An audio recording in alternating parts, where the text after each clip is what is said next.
everybody, and welcome once again to the Parent Academy. My name is Rob Furman. I'm here with my very dear close friend, Kevin Monahan, and we're going to be trying to create some regular series when it comes to helping out parents. Kevin and I both being parents, we realize it's a daunting task, especially in today's day and age. So we want to give you whatever recommendations and suggestions we can. And likewise, if you have any recommendations or suggestions for us to share or to use, we certainly would always appreciate the feedback. What we want to talk about today is sort of a very, very important, critical, and difficult topic, and that's with cyberbullying. Obviously, all bullying is something that's to be concerned, but cyberbullying really takes on its own beast, if you will, because when you think about bullying back in the day, and let's face it, I was bullied a lot. You could see all my twitching and my nodding. I have Tourette's, and I survived. But I'm not sure I'd be able to do it quite so easily now, because back then, bullying was sort of a one-shot deal. You would just try to avoid that person, and you'd pretty much be fine. However, nowadays, with the reach of the internet, it's permanent. That person will be able to go back onto the internet 20 years from now and find that same nasty post with the same nasty image or video or whatever the case may be. So it's sort of a forever bullying situation, and they can get you 24 hours a day, and they can get you wherever you are. It doesn't have to necessarily just be in the school or in the bathroom at school or in the hallway at school like it used to be. They can catch you on your cell phone. They can catch you in your sleep if you've got a laptop. It's a 24-hour thing now. So we've really changed the dynamic of this bullying, and ultimately we want to help. Kevin. And I agree, Rob. And when we're looking at the cyberbullying, you hit on a great point. Whereas when we were in school, pretty much if we were being bullied, this occurred during the school day. And we were able to have access to an adult, whether it be a teacher, an administrator, or even another friend that may have been there, whether to stick up for us or to report that type of treatment. But when you're dealing with cyberbullying, it's very difficult to get away from it. It's a 24/7 opportunity for someone to harass you. And you don't even need to know who that person is, because some of it can be anonymous. And as you stated, it's on there. Once you post something, you need to, it's very difficult to have that removed. And so, like you said, 20 years later, it can still exist. And that is something that, plays on people's minds and psyches, the fact that, you can't walk away from it. And I think that's what drives kids to a point where they feel like they have no outlet or someone to go to, because they're exposed to it 24 hours a day, 7 days a week. And it's not, and that's something that we need to do a better job as parents, as far as maybe monitoring, these, or the sites that our children go on, which brings this up, Rob. We know that the cyberbullying just doesn't occur just because of cell phones. All right, this deals with online sites that our children are on, like social media that our children are exposed to.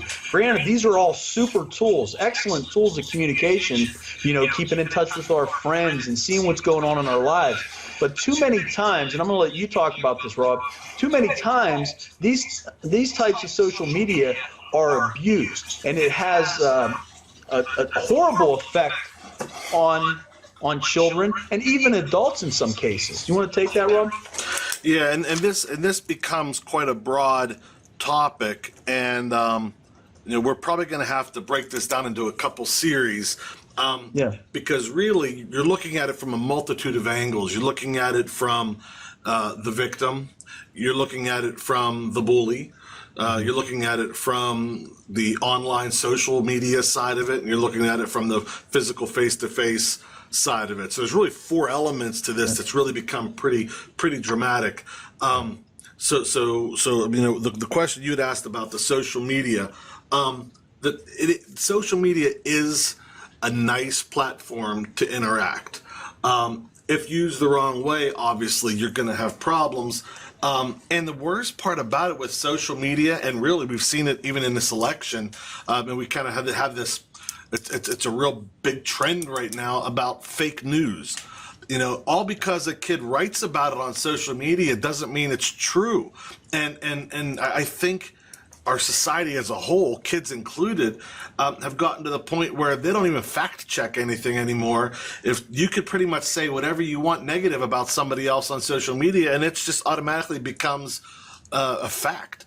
Right. And that's really scary. And you could see how that can happen, how that can be detrimental to an entire society, because I think we've been dealing with that a lot, and that's why we've had some interesting changes going on in our society, especially in terms of what we just saw in this recent election. So, Kevin, give me like 2 points of what you can suggest in terms of parents maybe helping the victim.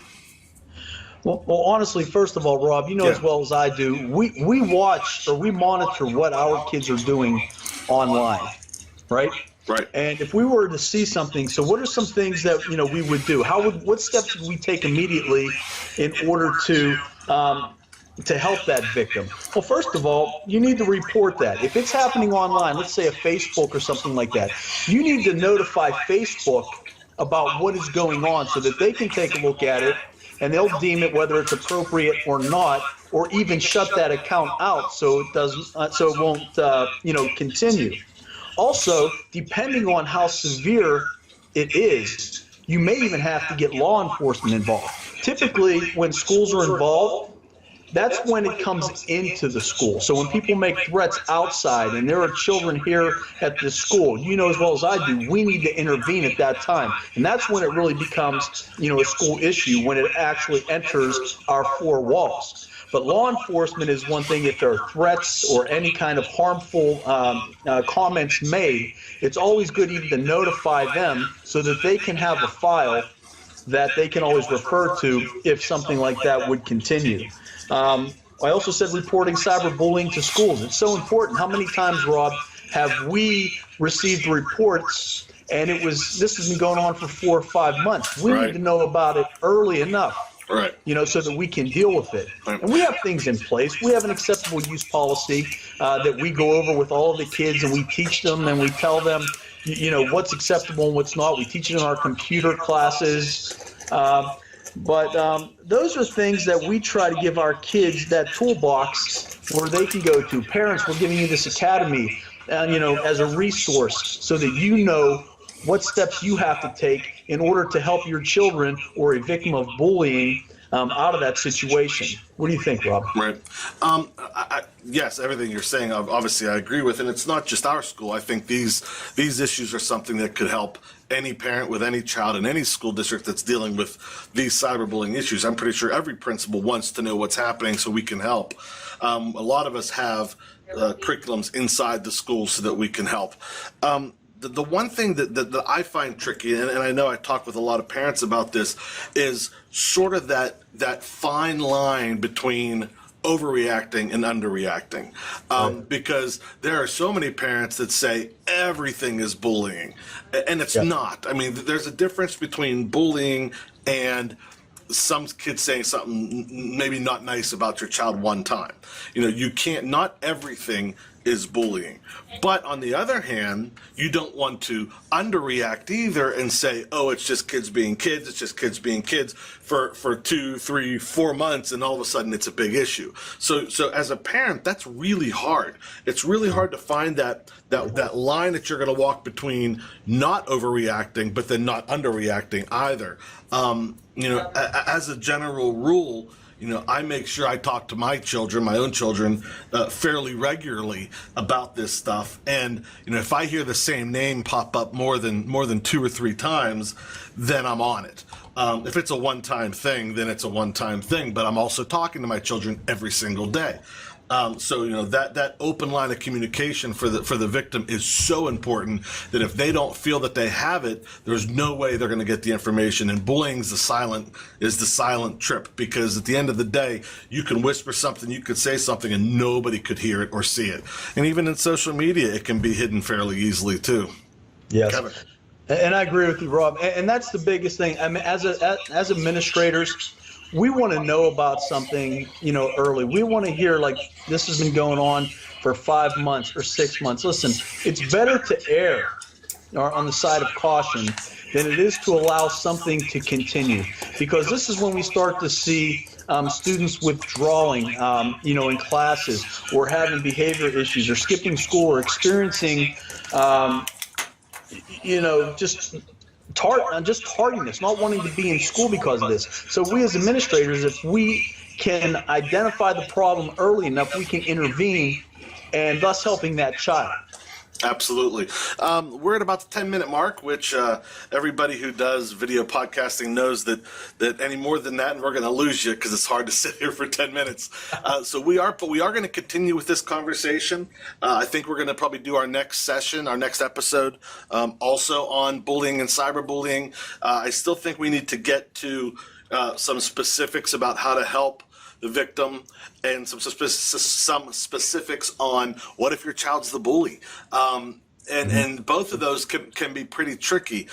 So I think this is a good start, but I think maybe our next episode next week, if you tune in, that we'll be able to discuss even more specifics about what to do to help your child if their child is the victim or the bully. First and foremost, make sure you're monitoring them. Remember, you're the parent, they're the child, you're not friends, and you ultimately are responsible, so you've got to be in communication and know what your child's doing at all times. This is Rob Furman and Kevin Monahan signing off. Thank you so much for watching the Parent Academy, and don't forget to subscribe and stay tuned. Thank you very much. Take care, guys.